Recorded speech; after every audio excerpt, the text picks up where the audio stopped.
కృష్ణుడు ఎప్పుడూ రాధని వివాహం చేసుకోలేదు. కాకుంటే దేవాలయాల్లో మాత్రం రాధ మాత్రమే కనిపిస్తుంది. ఇస్కాన్ సంబంధించి ఇక్కడ మీరందరూ కూడా రాధా రాణి అని పూజిస్తారు. ఏంటంత గొప్పతనం? మీరు చాలా మంచి ప్రశ్న అడిగారు. ఒక్క శ్లోకంతో నేను సమాధానం చెప్తాను.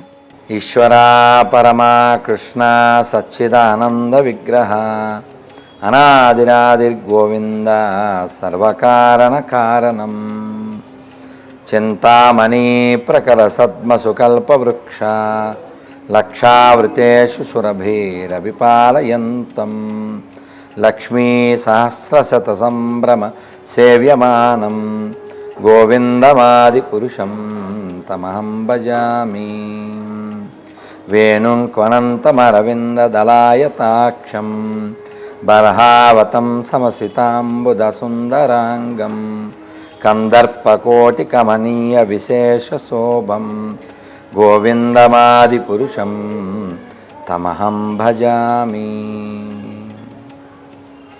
హరే కృష్ణ కృష్ణ కృష్ణ హరే హరే, హరే రామ రామ రామ హరే హరే. హరే కృష్ణమ్మ, మీ ప్రశ్న చాలా మంచిది. ఈ రాధారా అనే విషయం ఏంటంటే చాలామంది తెలియక అపోహతో ఏవేవో మాట్లాడేస్తారు. కానీ రాధ అంటే ఆహ్లాదిని శక్తి. మనందరికీ ఎంతో కొంత ఆనందం ఉంటుంది కదండి. ఒక 5 గ్రాములో 10 గ్రాములో పావు కేజీయో ఆనందం అనుకుందాం. చాలా పెద్ద ఆనందం పేరేమిటి? బ్రహ్మానందం. అవునా? దానికంటే పెద్దది పరమానందం. గోవిందం పరమానందం అంటారు కదా త్యాగరాజ స్వామి వారు. ఎందరో మహాను భావులు అందరికీ వందనము, ఎందరో మహాను భావులు. ఈ కీర్తన అయిన తర్వాత వాళ్ళ గురువుగారు సొంటి వెంకటరమణ వారు ఆహా త్యాగయ్య బ్రహ్మానందం కలిగించేవయ్యా, ఎందుకంటే చెప్పలేనంటారు. కానీ బ్రహ్మానందం కంటే పైన పరమానందం అంటే ఆనందాన్ని కొలవలేం ఊరికే అలా. అది భగవంతుని ఆనందాన్ని దానికి ఒక రూపం ఇస్తే, భగవంతుడికి ఉండే ఆనందానికి ఒక రూపం ఇస్తే ఆ ఆనందమే రాధారాణి. కాబట్టి రాధారాణి కృష్ణుడు వేరు కాదు, అభిన్నం. అయితే లీల కోసం భాగవతంలో ఆవిడ పేరు మెన్షన్ చేయరు. ఆరాధ్యతే అంటూ సుఖదేవుడు అలా స్కిప్ చేసేస్తారు. అంటే రాధా అని పేరు వింటే వారు భావానికి లోనైపోతారు, అలా సమాధి స్థితి చెందుతారు. అప్పుడు ఇంక మరి భాగవతం ముందుకెళ్ళదు. అలాగే రాధారాణి గురించి లేదు ఈ రాసలీల గురించి చర్చ చేయాలంటే వాళ్ళు ఖచ్చితంగా భక్తిలో చాలా ఎదిగి ఉండాలి. మండేన్ మెంటాలిటీతో don't discuss with mundane people అని శిల ప్రభుపాదులు వారు చెప్పారు. నియమాలు పాటిస్తూ భగవంతుడి అనుగ్రహం పొందేటువంటి ముక్తజీవుడు మాత్రమే అది చర్చ చేయాలి. సామాన్యుడు వాడికి ఉండేటువంటి పరిమిత బుద్ధితో అలా రాధారాణి లేదా రాధాకృష్ణుల లీలల్ని నిర్వచించడం అనేది చేస్తే వాడు అపరాధాన్ని చేసిన వాడు అవుతాడు. ఇప్పుడు కృష్ణుడు చాలామంది గోపికలతో తిరిగాడు అనేటువంటి మాట చాలా క్యాజువల్గా అనిస్తారు కదా. చాలామంది వివరించారు, చాగంటి గారు కావచ్చు, గరికపాటి వారు, ఇంకా చాలామంది గొప్ప వాళ్ళందరూ వివరించారు. కానీ మూర్ఖజనులు ఎవరైనా ఒక వ్యక్తికి 3-4 స్త్రీలతో పరిచయం ఉంటే వాడికేట్రా గోపాలకృష్ణుడు అంటూ చాలా ఒక అలవోకగా మాట్లాడేస్తారు. కృష్ణుడు వాళ్ళందరినీ ఎందుకు వివాహం చేసుకున్నారు? వాళ్ళందరూ రాజకన్యలు, వాళ్ళందరూ ఒక రాక్షసుడు యొక్క చెరలో ఉన్నారు. వాళ్ళు ఇంటికి వెళ్తే వాళ్ళకి వివాహం అవ్వదు. వాళ్ళందరికీ కొత్త జీవితాన్ని ఇచ్చాడు. గతంలోకి వెళ్ళి చూస్తే వాళ్ళందరూ ఋషులు రామావతారంలో. ఇన్ని కారణాలు ఉన్నాయి. రాధారాణి లీల విషయంలో అలవోకగా కామెంట్లు చేసేవాళ్ళు, లేదా రాసలీల విషయంలో కామెంట్లు చేసేవాళ్ళు. మరి కృష్ణుడు కాళీ దమనం చేశాడు, గోవర్ధనగిరి ఎత్తాడు, అవునా? మరి వాటిని అందుకనే ఏం చెప్పారంటే కృష్ణుడిని ఆత్మారామశ్చమునయో అన్నారు. ఆయన ఆత్మారాముడు, ఎవ్వరి వలన ఆయనకి ఆనందం పొందవలసిన పని లేదు. ఆయన భౌతికమైన దేహం కలిగిన వాడు కాదు కదా. ఇప్పుడు మనం ఉన్నామండి, ఈ లైట్లు అన్నీ పోయినాయి అనుకోండి, మనం డిస్కంఫర్ట్ ఫీల్ అవుతాం, చీకట్లో ఉన్నాం, మనస్సు కూడా డిమ్ అయిపోతుంది. గాలి లేదనుకోండి ఒకలాగా, ఆకలి వేస్తుంది, ఫుడ్ లేదనుకోండి మన మైండ్ కూల్గా ఉంటుందా? కానీ భగవంతుడు వీటితో అవసరం లేనివాడుగా, ఏ అవసరం లేదు కదండి. మనకి ఏదైనా ఒకటి తగ్గింది అనుకోండి మనం డిస్టర్బ్ అయిపోతాం, ఎక్కువైనా డిస్టర్బ్ అయిపోతాం. కానీ భగవంతుడు చూడండి, నువ్వు ఎన్ని పెట్టినా ఆయన పూర్ణుడు, ఏం తీసేసుకున్నా పూర్ణుడు.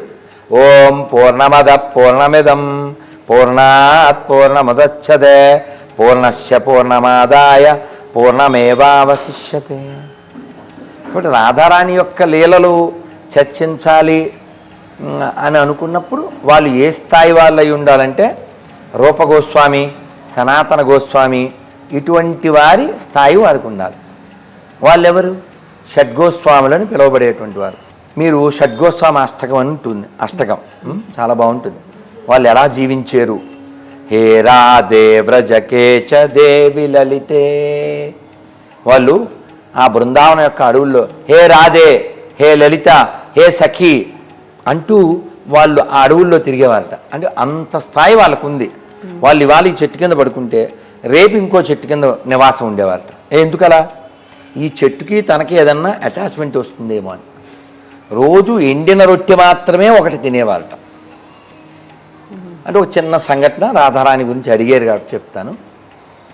ఒక ద్వాదశి నాడు సనాతన గోస్వామి వారిని రూపగోస్వామి, చాలా గొప్ప సన్యాసులు వాళ్ళు, ఈ గౌడీయ వైష్ణవ సాంప్రదాయానికి బేస్ వాళ్ళు.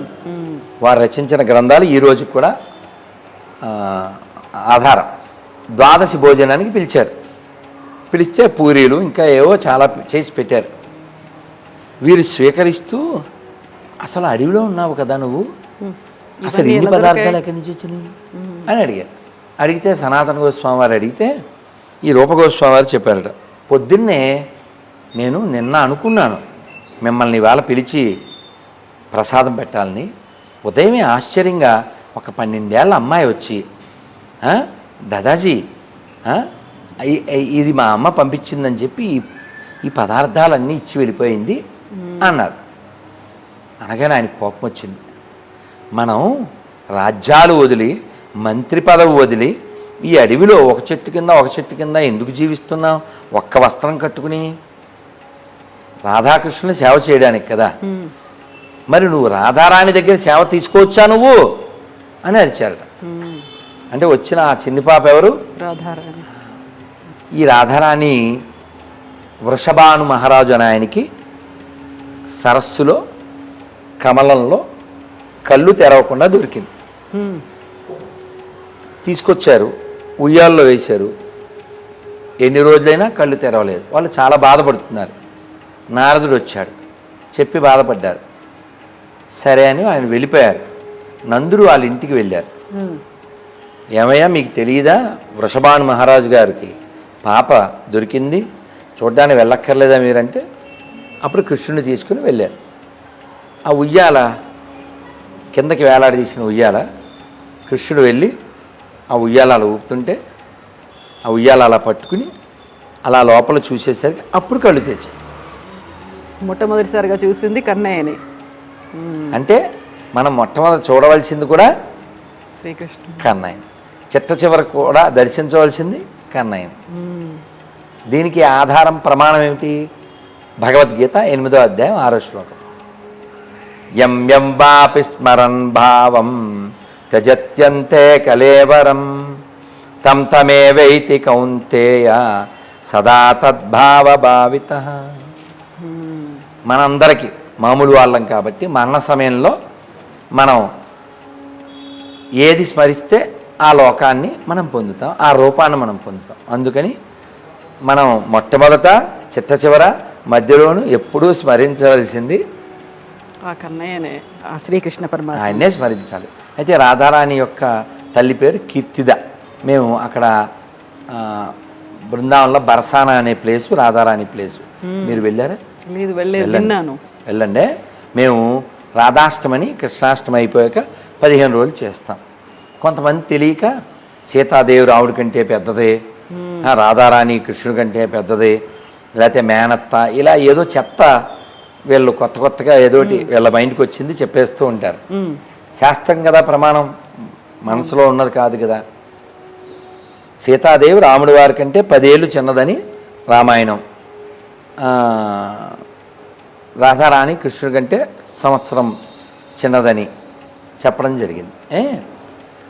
ఈ రాధారాణిని అలా చూశారు.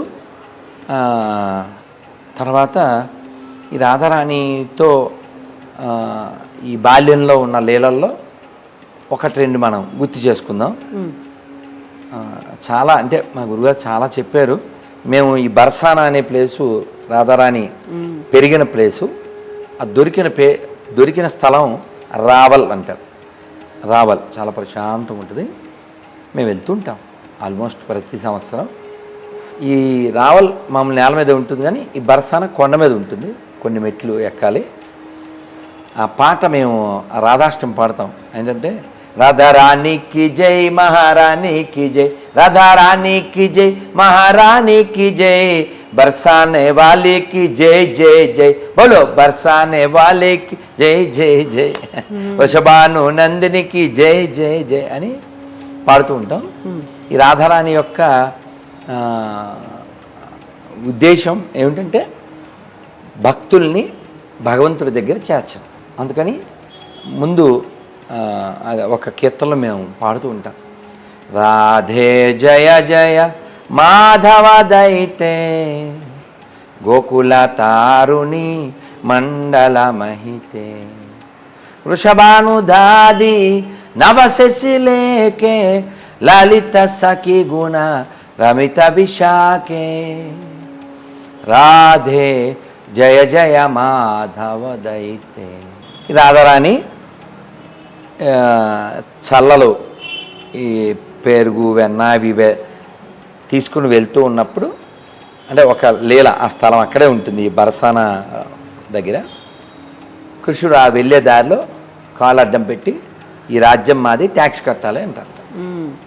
అంటే మా నాన్నగారు కూడా రాజే, మేమేం కట్టక్కర్లేదు అన్నప్పుడు ఆ పెరుగు కొండ విడిపించుకోవడానికి తీసుకోవడానికి ఆవిడ లాక్కునే ప్రయత్నం జరిగినప్పుడు అదొక బండకి తగులుతుంది.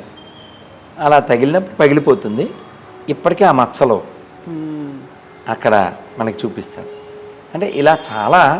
కానీ మన పెద్దవాళ్ళు ఏం చెప్తారంటే, మనం అంటే బృందావన వాసుల యొక్క, అంటే బ్రజవాసుల యొక్క ఆ ఉత్తమాధికారి స్థితి వచ్చినప్పుడు, తమము అంటే ఏమిటండి? చీకటి. ఉత్తమ అంటే దాటిన. మనం ఈ ప్రపంచాన్ని రెండుగా చూస్తుంటాంగా. రెండుగా ప్రపంచాన్ని చూస్తున్నప్పుడు ద్వంద్వం అంటే మనకున్నది బంధం, మనకు అర్థం కానిది ఆ దివ్య సుగంధం. అందుకని పెద్దవాళ్ళు ఏం చెప్తారంటే, మనం నామజపం చేస్తూ ఉంటే, అందులో పరిపూర్ణత మనం పొందితే, ఆ లీలలు మనకు అర్థమయ్యే స్థితిని భగవంతుడు అనుగ్రహిస్తాడు. కేవలం చర్చ చేసేస్తే మనకు ఉండేటువంటి పెట్టబురతో దాన్ని మనం అర్థం చేసుకోం, దాని మీద ఏదో అల్లేస్తూ ఉంటాం. అలా అల్లడం అపరాధం. సో అలా చెయ్యొద్దు అని చెప్పారు. అదే రాధారాణి లీలలు ఇంకా అనంతంగా ఉన్నాయి.